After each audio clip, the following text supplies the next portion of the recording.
Arrancamos nosotros con las entrevistas y este es un gusto que nos damos. En lo particular me gusta mucho leerlo y escucharlo a Mario Wenfield y está aquí en Ciudad U para presentar su libro. Vamos a hablar de estallidos argentinos. Mario, bienvenido aquí a Canal U. Hola, estoy muy contento, gracias. Bueno, gracias por venir. El motivo es la presentación del libro, va a ser esta tarde en el Instituto de Capacitación de la UPC, San Jerónimo 558, allí a partir de las... Creo que a las 7 de la tarde. 7 de la tarde, lindo horario para aprovechar en este jueves. Bueno, Mario, arranquemos con esto. ¿Cómo surgió la idea de escribir sobre los estallidos argentinos? Se me ocurrió escribir episodios de la historia reciente, siglo XXI. O sea, episodios que cubrí como periodista día a día, volver a verlos, pero contados con la perspectiva que da el tiempo. No tanto, porque son relativamente recientes, pero un tiempo transcurrió. Una cierta revancha del periodista de diario. Cuando escribís no sabés cuál va a ser el desenlace. Ahora, de muchos de esos episodios, de casi todos, salvo los asesinatos de Santiago Maldonado y Rafael Nahuel, que todavía están en desarrollo, que le falta mucho decir, los demás son episodios que uno puede decir están cerrados. Uno puede escribir una crónica, la presidencia de Adolfo Rodríguez Sá comenzó, terminó, el 2-1 a los represores, hubo un fallo, la gente se movilizó, se rectificó, son episodios cerrados, los ves de otra forma, los podés contar de otro modo. Lo podés leer de otro modo y podés entonces ser más reflexivo, recorrer tus errores. Hay una cosa que vos comentaste recién, estaba viendo la presentación de ustedes, hay mucho material escrito sobre estos temas, mucho material de investigación, desde que, por ejemplo, cuando mataron a Maximiliano Costecchi y Darío Santillán, nadie había escrito un trabajo académico sobre la violencia institucional en ese caso. Ahora hay grandes trabajos de investigadores de ciencias sociales, de gente, por ejemplo, del CONICET, muy minimizados en la Argentina. Grandes trabajos sobre temas de actualidad, que por ejemplo a un periodista como uno, como vos, como yo, nos sirve mucho porque te hablan en el ángulo, son reflexivos, trabajan con material académico, y entonces uno puede leer eso. Puede leer también los libros de periodistas que escribieron sobre temas muy candentes, como estos, por ahí un periodismo más vibrante, más informativo, pero hay material elaborado. Puedo volver a hablar con las mismas fuentes que hablé antes, con tanto tiempo transcurrido. ¿Dicen lo mismo? Sí y no. ¿Y dicen más cosas? Sí.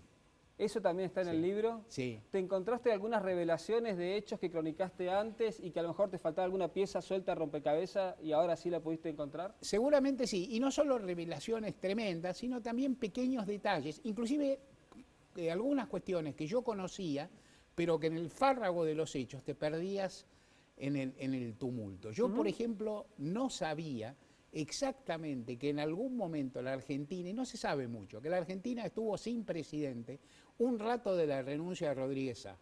Porque cuando Rodríguez Sá renunció no había ninguna autoridad que la supliera, porque su sustituto, que era Ramón Puerta, acababa de renunciar también. Ahora eso pasó tan rápido que en Argentina, viste que se habla algún día de los 3 gobernadores, acefalía, sí, claro. Ese día no tenía presidente. No tenía por un rato, y por eso inclusive... Digamos que son unas horas de anarquía tuvimos, de acefalía sin anarquía. Claro. ¿Viste? Se puede vivir sin presidente unas horas. Está bien. Claro, ahora yo lo sabía eso en su momento, lo supe. Lo que pasa es que después pasan tantas cosas que ¿qué te vas a acordar? Y eso determinó inclusive, y eso es interesante, que Eduardo Camaño, que era el presidente de la Cámara de Diputados, que era un hombre de Duhalde, y que lo tenía que hacer jurar a Duhalde, cavilara un poco en decir, porque él estaba flojito de papel, era el presidente de la Cámara de Diputados, pero no le tocaba exactamente. Wow. A la vez hizo una licencia poética, la Argentina con las instituciones hacemos licencias poéticas, hizo una licencia poética y pasó. Pero ese dato, como tantos otros, como pequeñas anécdotas que se me fueron perdiendo, personajes secundarios que olvidé y que tuvieron un rol interesante, y otra forma de conformar los hechos. Si me preguntás, en definitiva, en términos de moraleja o de visión, ¿qué pienso de esos hechos? En términos generales pienso lo mismo, pero los he visto distintos y he tratado de contarlo distinto. En el diario contás de una manera, inmediato, los hechos adelante. Especulás sobre el futuro un poquito. Acá el futuro lo conocés, cuando conocés el futuro narrás distinto. Cuando empezás a ver todo esto desde esta perspectiva, ¿encontrás puntos en común que pueden ir hilando el relato de esta sucesión de estallidos argentinos? Sí, encontrás puntos en común con ese pasado y con el presente. Uso el mismo ejemplo. Cuando yo escribí la misma noche en que mataron a Darío Santillán y a Maximiliano Costecchi. Escribí una nota corta, una de las pocas notas mías que levanto en este libro. Poquísimas, creo que la única. Una nota haciendo un señalamiento de lo que podía saber en ese momento. Ahora bien, yo en ese momento no sabía que Eduardo Duhalde iba a renunciar. Ahora lo sé. Yo en ese momento no sabía que ciertas características de cómo se procedió la policía bonaerense respecto de Costecchi y Santillán se repitieron el modo que procedió la gendarmería respecto de Santiago Maldonado. Nadie lo podía saber. Se custodiaba un lugar.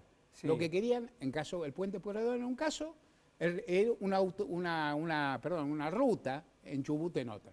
Es una idea discutible que sea tan importante, pero ponele que las autoridades Tenemos piensen un espacio territorial. territorial, que no quiero que los manifestantes penetren. Exacto. ¿Qué haces? Los sacás. Y cuando los sacás, ¿qué haces? ¿Por qué los perseguís luego? Claro. Desatás una cacería. La cacería ni siquiera tiene que ver con el motivo original. Es decir, ¿por qué mataron a Costequi y Santillán, la estación Avellaneda, Claro, que estaba a una cierta distancia un ya del puente recorrido, Pueyrredón? claro, que hubo. ¿Por qué corrían a los manifestantes? ¿Por qué corrieron a los manifestantes que se fueron de la ruta de Chubut? Entonces ahí hay una idea de cacería y hay una correlación, una especie de lógica que también ahí en general existe cuando se da manos libres a las fuerzas de seguridad. Hay una actitud del poder político que una de dos, o les dicen péguenles o les dicen hagan lo que quieran, que traducido en general por las fuerzas de seguridad es lo mismo que péguenles. ¿Eso se puede ver también en lo que fue la represión en el 2001 en la Plaza de Mayo? Sin duda, en la cual hay un episodio de Fernando de la Rúa que, para mi gusto, es por supuesto opinable, tiene alguna tangencia con lo que está ocurriendo ahora con el gobierno nacional. Fernando de la Rúa siempre dijo, y ahora falleció hace poco, pero siempre sostuvo que él no se enteró hasta muy tarde de las matanzas que se estaban produciendo a metros de la Casa de Gobierno. Y vos sabés que yo conozco funcionarios o gente muy cercana a él que me dice que es cierto eso. Es decir, que era tal su capacidad de negación, su capacidad de no querer saber, que lo hacía. En términos de responsabilidad del estadista es lo mismo. Él tiene la obligación de saber y tiene la obligación de saber. Si no sabe, es un problema. Pero a la vez, en términos, no sé, analíticos, intelectuales, es casi llamativo pensar, ¿cómo puede no saberlo? Claro. Porque quiere no saberlo. Porque muchos en la vida particular y en la vida pública, es decir, creemos o nos enteramos de lo que nos conviene. Entonces al presidente le convenía no saber que pasaba eso. Le convenía hasta un punto, pues después cayó, pero creía que le convenía. Te voy a llevar con esta reflexión Sí. tuya a una nota de hace muy pocos días que pusiste, el microclima le tapa los ojos, Sí. que hacías referencia a la situación del gobierno nacional. Sí. Tiene que ver con no digo que le estén ocultando información, pero que hay un microclima o una desconexión, si se quiere, de lo que está pasando. Sí, hay un momento, yo uso la expresión palacio como una expresión cuasi simbólica para contar eso, el espacio donde se toma la decisión, donde están las autoridades, un espacio al que muchos periodistas entramos y dialogamos con las figuras y casi participamos de una subcultura que es bastante ajena a la gente común.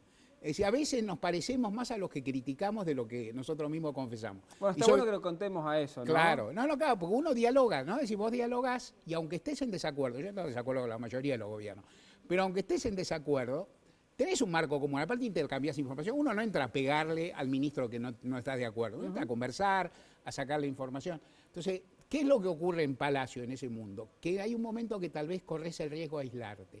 Hay cosas asombrosas que pasan y que han pasado recientemente. Vos podés manipular una encuesta para que te dé un número mejor que el que da, o sea, para divulgar un número mejor que el que realmente te da el técnico. Está mal, pero es mentir. Digo, mentir no es el peor de los delitos. Mentir no es delito, en principio. ¿No? O sea, ¿viste? Delitos son delitos. En principio mentir no es delito. Vos podés mentir. Lo que vos no podés hacer es creértelo. Yo te llamo, vos contá por radio que yo soy más pintón que Brad Pitt. Vos lo podés contar, algún sonso te puede creer hasta que yo aparezco por televisión. Digamos, y el que nunca lo puede creer, sos vos que me conocés. Ahora, Mario, esto me lleva a pensar que yo los días anteriores a la elección de las PASO hablé con empresarios de Córdoba y tenían una percepción más o menos así, Claro. que también creían eso. Entonces eso me lleva a pensar y te lo traslado a vos la consulta. ¿Crees que todo lo que pasó fue mala praxis, inclusive de las decisiones económicas que se tomaron, o fueron en realidad hacia una dirección y que estaba, no digo calculado, pero pensado para que ocurra lo que ocurrió? No, yo creo que hubo, que yo ahí deslindaría, y también para hablar de las encuestas no quiero hacer vamos a hacer un tratado acá de las encuestas preelectorales y demás, pero yo creo que hay muchas dificultades en el mundo para hacer encuestas preelectorales en este momento, hay muchas cuestiones técnicas en la Argentina que dificultan hacerlo. Por ejemplo, en Argentina el escenario electoral, en general en el mundo de las encuestas vos andás haciendo encuestas con mucha antelación. Ahora, hace 3 meses vos le preguntás, ¿usted va a votar a Massa? Una encuesta que te llama por teléfono, ¿usted va a votar a Massa, a Cristina o a Macri? Bueno, resulta que ese escenario no existió. O sea que estuviste encuestando sobre una cosa que no pasó y no tiene nada que ver. O sea, la encuesta tiene sus problemas. La otra cuestión es si vos provocás un escenario o te lo crees. Y yo creo que en general los datos de las encuestas, aún de las más creíbles, daban una diferencia menor. Se trabajaba sobre una hipótesis de diferencia menor. Hay una tendencia a veces de quien está en el poder de creer que macaneando con alguna información cambiás el futuro, y eso en general así dicho no funciona. Pero esa tentación existe. Y después existe la cosa del círculo cerrado. Yo cuento, digo, yo me cuidaba de decir, yo tenía una hipótesis de que iba a ganar el Frente para Todos. Pensaba que iba a ganar por menos margen, como mayormente todo. De cualquier manera, yo preguntaba, inclusive a gente que de esta, a muchas personas que conozco en distintas provincias, decime cómo va la elección nacional en tu provincia. Provincia por provincia es más fácil de entender. Claro. ¿Viste? Porque el nacional es muy vasto. Exacto. ¿Qué sé yo cómo vota la gente en Chubut? Es chico Chubut, sí, pero hay unos votos. Córdoba es grande, ¿cómo vota? Yo de varias personas iba sumando e iba viendo que el macrismo no subía en ningún lugar respecto de la primera vuelta de 2015, para mí el término de comparación, y el Frente para Todos subía. ¿Cuánto subía? No lo sabés, pero algo de eso había. Después hubo, en el caso del gobierno hubo, el viernes anterior, una maniobra que es muy larga para contar acá, pero de manejo de bonos y de acciones que hicieron subir artificialmente el precio, pensando en un escenario de cuasi empate. Y hubo una maniobra de mala fe el lunes, posterior a la elección, el 12 de agosto, no va a hacer ninguna intervención y dejar que la devaluación se produjera muy rápido y que luego Mauricio Macri culpara a los votantes. Para mí eso se hizo adrede. Eso fue adrede. Eso fue adrede. Lo que se hizo adrede sin duda fue no intervenir en un mercado chico. Lo dijo Redrado, ¿no? Lo dijo Redrado, abiertamente. Pero aún sin tomar Redrado, digo, ¿no? Es decir, Redrado dijo una orden específica. Yo no lo puedo comprobar ni tampoco tengo por qué darle plena fe. Pero lo que yo vi es el Banco Central no hizo ninguna intervención cuando la lógica de ese primer día, como se hizo ahora, era adelantarte a la corrida que algo iba a haber, adelantarte a la demanda que algo iba a haber, poner algunos dólares adelante y evitarlo. Para mí ese primer día Macri lo hizo a propósito, le salió tan mal que después empezó a rebobinar y a cambiar. Pero hubo ahí una responsabilidad estatal en la velocidad de esa devaluación contra un mercado, el mercado de cambios de Argentina, que es la plaza porteña, digámoslo. El mercado de cambio de Argentina es un mercado muy chico y ese día se movió poca plata, se movieron 500 millones de dólares. Para vos es mucho, para mí es mucho. Sí, pero para esos volúmenes... Claro, para esos volúmenes no es nada. O sea, se podía contrarrestar con poco. El gobierno lo dejó subir porque pensó que podía comandar la devaluación, que aparte le convenía en muchos sentidos, por ejemplo, a los agroexportadores, a los bancos, a muchísimos, creyendo que le iba a domar y creyendo que iba a poder derivar la culpa. Como le salió tan mal, después rebobinó. Mario, te llevo a uno de los episodios de acá para ver si realmente tiene puntos de contacto con la actualidad. Estallido del 2001, vos en tus artículos hablas mucho también de que en estos tiempos las organizaciones sociales salieron mucho a la calle, fueron unos actores importantes que incluso pusieron freno a algunas movidas que hubo desde el gobierno y que hoy están otra vez en la calle, están alarmando con la situación alimenticia y lo que es lo que pasa en los sectores populares. ¿Crees que tiene puntos de contacto con lo que nos pasó hace ya casi 18, 19 años? Siempre alguno tiene y hay enormes diferencias, o sea, me parece. Alguno tiene, hay un momento de carencia, hay casi un megacanje o algo por el estilo, hay enormes dificultades, hay un gobierno que no termina de entender, hay una acentuación de la pobreza, hay bastantes diferencias. Una de las diferencias es el legado institucional y económico del kirchnerismo, que incluye en 2001... Tomemos una arquetípica familia de sectores humildes, era muy posible que no hubiera ninguna jubilación, ningún trabajo, por supuesto no había ninguna asignación universal por hijo. Ahora la situación es diferente, es muy raro un hogar argentino que no tenga ningún ingreso.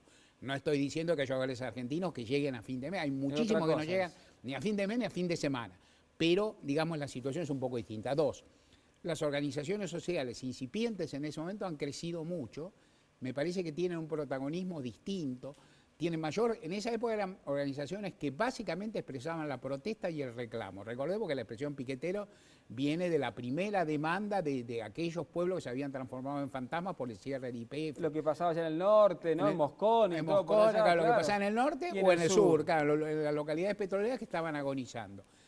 A partir de entonces, luego se expandió al Gran Buenos Aires y luego se expandió muy rápidamente a Argentina. Ahora son organizaciones que aparte contienen socialmente, que producen acciones sociales, que dan comida, que muchas veces educan, que tienen, ¿no? que desarrollan una red de solidaridad. Han crecido, se han vinculado con el Estado, en el gobierno kirchnerista y aún en el actual. Sobre eso hubo grandes discusiones, inclusive algunas muy criticadas porque se las tildó algunas peronistas, a las que se tildó de muy oficialista y demás. Discusiones que ya pasaron, que no importa. Pero tienen un rol más amplio, más vasto y un compromiso más alto. Y han servido de malla de contención en la crisis relativamente, lo que se puede. Mi impresión es que toda esa experiencia social, un nuevo gobierno, en particular, como es casi seguro, si es un gobierno, digamos, del Frente de Todos, un gobierno peronista, tiene que encontrar la forma de incorporarlas a algún diseño del Estado, de incorporar esas experiencias, como en su momento se incorporó el aparato sindical. Claro. O sea, es decir, la clase trabajadora, lo hemos aprendido, inclusive aquellos que venimos de la sociedad fordista, la sociedad industrial, la clase trabajadora está integrada por los trabajadores formales, por los trabajadores informales y por los desocupados. Cuando yo era joven, la clase trabajadora eran los trabajadores que laburaban, porque casi no había en la Argentina, en alguna época, casi hasta el año 75-76, hasta el Rodrigazo, no había una cantidad alta de desocupados en la Argentina. Hoy sí son actores. Hoy los trabajadores, en el sentido de trabajadores formales, son, digo un número grosero, pero no le erro mucho, menos de un tercio de la clase trabajadora en particular, y el resto que están en otras condiciones. Y las organizaciones sociales representan esos sectores, y ahí tiene que haber un rol importante. Y en corto, y yo creo que debe decirse en cualquier momento, en cualquier lugar, en este momento urge, ya en estos meses, aplicar algo sobre las necesidades alimentarias de los argentinos que no pueden esperar, de muchísimos argentinos y argentinas que no pueden esperar 4 meses hasta que cambie el gobierno. Háblame un poco del peronismo de estos días y del peronismo de Córdoba, en este juego de este peronismo que está viniendo con Alberto y con la figura de Cristina, pero que le ha puesto la carne, pero parece que no va a ser la que va a distribuir, me parece, cómo se corta el asado. Claro, mi impresión del peronismo de Córdoba quisiera ser muy cauto, hablaba cuando uno viene de visitante, uno estudia y escucha y conoce, cuando uno viene de visitante quiere ser muy cauto y no por ahí no incursionar, porque bueno, casi la mayoría de las personas que están viendo y pueden saber mucho más que uno. Igual soy cauto. El peronismo, a mí me parece que la incorporación de Alberto Fernández produjo una reorganización del espacio peronista que en realidad recuperó la alianza que no existía, que existió hasta 2011 de alguna forma, y que el propio kirchnerismo, y que por también otros actores, fue diluyendo, o sea, se fueron perdiendo vínculos dentro del peronismo. Lo que Alberto Fernández posibilitó, básicamente, fue una coalición con la inmensa mayoría de los gobernadores, que no es el caso del gobernador de Córdoba, digamos, porque es una alianza más estrecha, porque forman parte del Frente de Todos, pero me parece que también tendió los puentes, y me parece que acá también, insisto, no quiero incursionar mucho en lo local, me parece que tendió los puentes para que se vuelva a conversar. Hubo un momento en que el kirchnerismo, a mi ver, lo puedo decir porque lo escribí 200 veces, y lo escribí en simultáneo, un momento que el kirchnerismo se emblocó demasiado. O sea, a partir de la victoria de 2011, una victoria del 54%, 54% de la Argentina es victoria, en muchas provincias, en muchos sectores sociales, pluralista en lo conceptual, pluripartidaria, si no, no sacás el 54, no hay modo. Entonces, con esa coalición empezaste a achicarla, a hacerla más homogénea, seguramente, y a la vez más pequeña. Y entonces uno podría, eso lo podés traducir en nombre, a veces se dice con nombre, Moyano. Más que Moyano decir la CGT, Massa, más que Massa decir sectores medios del Gran Buenos Aires que vivieron el ascenso del kirchnerismo y lo acompañaron en algún momento y después lo abandonaron porque les molestaron algunas cuestiones éticas o estéticas, porque bajó el ascenso, porque tenían conflicto conceptual con lo que algunos pueden llamar los planeros o los que no trabajan, pero estás hablando de sectores sociales y de representaciones, y con muchos gobernadores.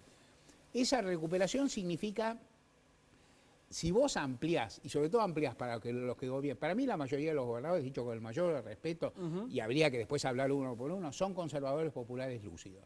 O sea, son conservadores populares que conocen bien sus distritos, que conocen como nadie. El caudillismo conservador del territorio. Correcto.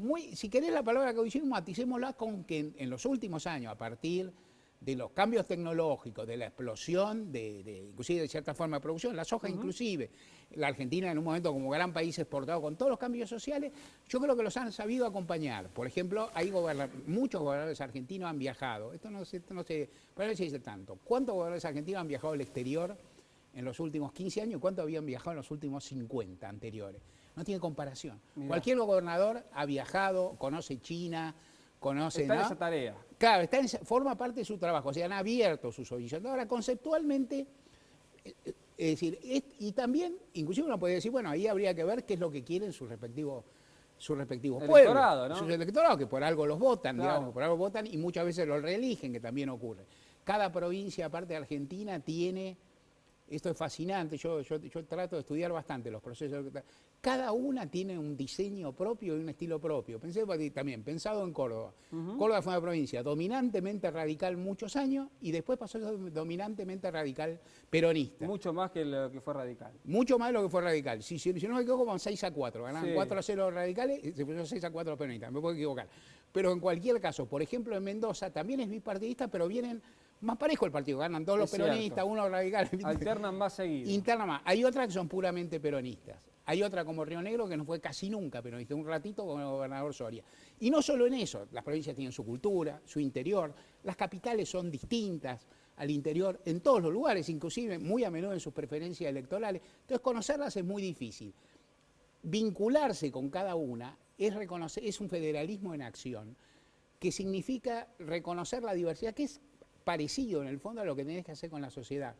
Vos tenés que reconocer que la sociedad argentina es muy diversa, que hay gente de distintos criterios, de distintas procedencias, de distintas culturas, de distintos gustos, y con todos tenés que armonizar. Me parece que lo que ha aportado Alberto Fernández, a partir del gran movimiento de Cristina, que sin duda Cristina es la titular de un carisma y un grado de aceptación y un grado de amor popular que ningún dirigente argentino tiene en este momento, y que no tiene Fernández, digamos, no Alberto. Pero lo que aportó Fernández es política, lo que aportó Fernández es precisamente la posibilidad de articular con aquellos con los que tenés una cantidad importante de acuerdos, pero no un 100%. Y tal vez lo que es interesante, si él gana, es que él llega con ese recurso y con ese mandato. O sea, él dice, yo vengo a dialogar. Si vos decís, yo vengo a dialogar, vengo a conversar, vengo a pelearme menos, vengo a articular y ganás, ese es casi tu contrato electoral, que no es un mal contrato para un país que ha tenido demasiada beligerancia en estos últimos tiempos. Qué gusto poder charlar contigo, Mario. Todo para mí. La verdad que muchas gracias. Y hoy recuerden, 7 de la tarde se presenta Estallidos Argentinos, allí Instituto de Capacitación de la UPC, el hotel, así se lo conoce, en la calle San Jerónimo. Te dejo el libro y yo me voy a presentar otra noticia por allá. Ha sido un placer. Un gusto enorme. Muchas gracias. Que te vaya muy bien.